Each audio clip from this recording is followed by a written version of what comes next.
When a woman hired a new nanny for her 6-month-old son, she had a weird feeling.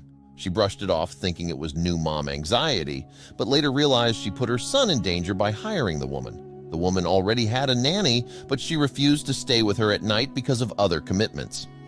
Feeling helpless, the woman looked for another nanny. However, things changed when she left her son alone with the new nanny. She was forced to rush home after discovering how the nanny treated her baby. Lily confessed she had new mom anxiety, so she did a lot of background checks before hiring a new nanny for her 6-month-old son. She explained, "I scoured reviews, paid extra for the background check, and picked someone with several great reviews." She admitted she got a weird feeling that day, so she went out with her husband and got nanny cams. She secretly installed them in the house. The couple had paid the nanny to reach their house an hour and a half before their intended time to leave. They wanted to make sure the nanny got along well with their baby. When all was settled and they had given the nanny instructions, the couple left the house for an event they had to attend. When Lily checked the hidden camera footage a few minutes later, she expected her son would be asleep. But the footage showed something else.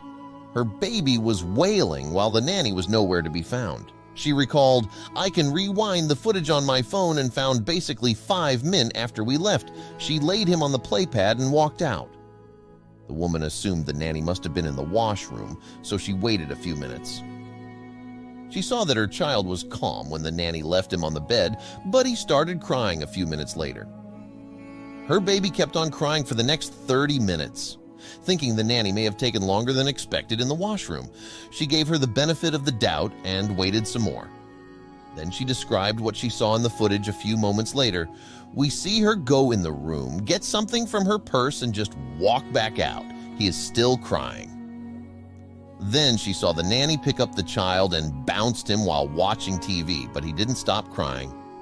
She sat on a chair and put the baby on the floor, but the boy still cried.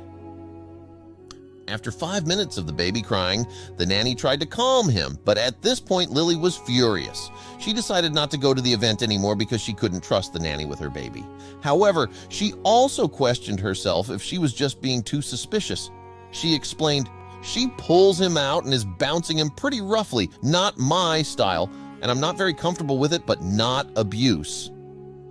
Lily noticed that the nanny was getting frustrated.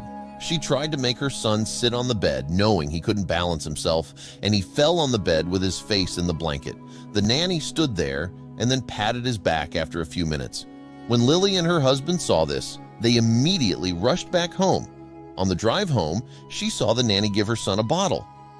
Before she left, she told the nanny he might not want the bottle, so there was no need to force him, but it seemed like she was forcing him to drink the milk. The helpless mother saw her child cough as the nanny force-fed him. After monitoring the nanny through the secret camera, she finally reached home and told the nanny to leave. She didn't confront her because she was shaking with anger. While many people would not like that the concerned mother installed hidden cameras, it's safe to say that she did not overreact and that it was her duty as a mother to ensure her child was in the right hands. The woman also reasoned that she did not tell the nanny about the hidden cameras because she wanted to see how the nanny would treat her child when she was not home.